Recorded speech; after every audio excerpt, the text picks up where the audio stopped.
नमस्कार मु Deepti दीप्तिस full lab को आपण मानक बहुत बहुत स्वागत। भेंडी हूँ गोटे बहुत ही कॉमन परिबा आउ पिला मानक स्पेशली जो भेंडीटा खाइबापी बिल्कुल भी भल लगे किंतु आज आम से भेंडी रे गोटे बहुत ही बढ़िया चटपटा रेसिपी बनैबा जोटा को बड़ माने खाली नुहे पिला माने भी बहुत पसंद करेंगे।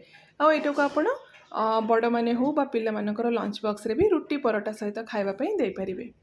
तो स्किप करंतुनी पूरा वीडियो को देखंतु। जदि रेसिपी पसंद आसुची वीडियो को लाइक और शेयर कर दिंतु।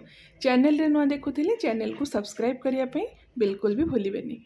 तो भेंडी रा ये जो चटपटा रेसिपी बनैबा पई एठी देखंतु 250 रु 300 ग्राम मु नेची फ्रेश भेंडी।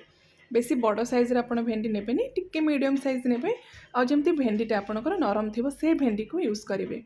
तो भल भाबरे भेंडी आपण धोई देबे। तापर तार दुई पट साइड को आप काटिकी ट्रिम करदे बाहर करदे। आउ एठी देखंतु भेंडीटा टिके भल देखा जीवापई मु एमती काटिची। नॉर्मली आपण जेमती घरे काटंती सेमती भी टिके बड़ बड़ खंड रखिकी काटि पारिबे। तो एठी सब भेंडी मु काटि देइची। ता सहित दीटा बड़ साइज रो कंचा आलूर चोपा बाहर करिकी भी ताको काटिकी एमती धोई देइची।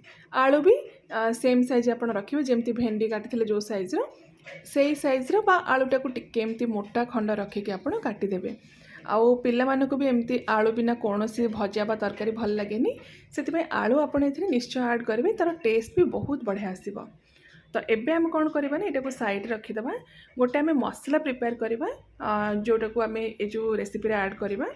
तो गोटे पैन ये गरम करके आम ये 2 बड़ चमच ऐड करवा कंचा चीना बादाम को आप मीडियम फ्लेम रे भाजबे, पोड़बेनि ये हल्का भाजी हो गला से गोटे चमच देदेबा कंचा जीरा, ता सहित गोटे बड़ चमच आम दबा गोटा धनिया। बेसी किछि मसला ये यूज हेनी, बेसी किछि मसला आम यूज करवा। आउ टिके राग पाई आम गोटे सुखिला लंका नहीं जावा। आपड़ जदि चाहिए आपण हिसाब से 2-3टा सुखिला लंका ये ऐड करेंगे। ये आम लो फ्लेम रे को टिके समय भाजवा। जिते बड़े आमर जो जीरा धनिया टिके बास्ना पड़े आसो ना, गैस फ्लेम को आम बंद करदे। तापर ये जो मसलाटा को आम पूरा ठंडा हाँपाई छाड़ीदे। 5 ରୁ 7 मिनिट टाइम लगे। ठंडा हो सारा पर ग्राइंडर जार देकी बा मसला बटा ग्राइंडर जार देकी ताकू टिके आम खंड खंड रखिकी पाउडर बनैबा। आउ जदि आपण ये चाहिए ना हेमदस्तारे भी जो पाउडरटा को बनई पारे, किंतु ग्राइंडर जार बहुत कम टाइम रे इजिली आमर यहाँ पाउडर हो देखो यही टाइप्र टिके दरदरा रखिकी खंड खंड रखिकी आम पाउडर बनैबा। तो ये मसला आमर रेडी हो गला। मसला को एबे आम साइड रखिबा। नेक्स्ट गैस ऑन करके गोटे आम पैन गरम करवा बा जेकोसी गोटे कड़े गरम करवा। से आम ऐड करवा 2 बड़ चमच सोरिष तेल रे ही जो तरकारी बा रेसिपीर टेस्टा बहुत बढ़िया आसे। तो तेल टिके गरम हो सारा पर से गोटे रू 1.5 चमच आम ऐड करवा जीरा, ता सहित ये देखो हिंगु मुझे पाखापाखि आधा छोट चमच टिके भाजी हो गला पर जीराटा। तापर आम जो आलू रखि काटिकी से आलू को देकी टिके समय भाजवा। ता पूर्वर ये देखो गोटे बड़ चमच मु ऐड करिछि कंचा धला राशि। कला राशि यूज करेंगे, ये धला राशि ही यूज करेंगे। स्वाद हिसाब से आलूर परिमाण देखिए आप टिके लुण देदेवे। तापर मीडियम टू हाई फ्लेम रखिके यहाँ आम 3 ରୁ 4 मिनिट में भाजबा जमी आलू उपरे गोटे हल्का गोल्डन कलर कोट हो। तो ये टिके कभर करदे। आलूटा आमर टिके जल्दी सीझी। भेंडी कंपेरिजन रे आलूटा आमर टिके टाइम लगे सीझापी, से आम कभर करके एमती 3 ରୁ 4 मिनिट मीडियम फ्लेम रे भाजबा। तो ये 3-4 मिनिट पर देखो आलू उपर आमर हल्का गोल्डन कलर गोटे पलि आसी। तो एबे आम भेंडी जो काटिक रखी ना सब भेंडी को ये पकईकी मिक्स करदे। तो ये ना बेसी तेल मसला आम यूज करवानी, बहुत ही कम आ बेसिक मसला आम यूज करवा। तो टिके एपट सेपट करके भेंडी आ आलू को मिक्स कर सारा पर से आम आधा छोट चमच ऐड करवा हलदी गुंड, बहुत कम मात्रा रे आपण यूज करेंगे। ता सहित गोटे चमच काश्मीरी लंका गुंड मुझे देती, कलर बहुत बढ़िया आसब। राग खाऊले आप राग लंका गुंड भी देपारे। तापर लुण देदेबा स्वाद हिसाब से।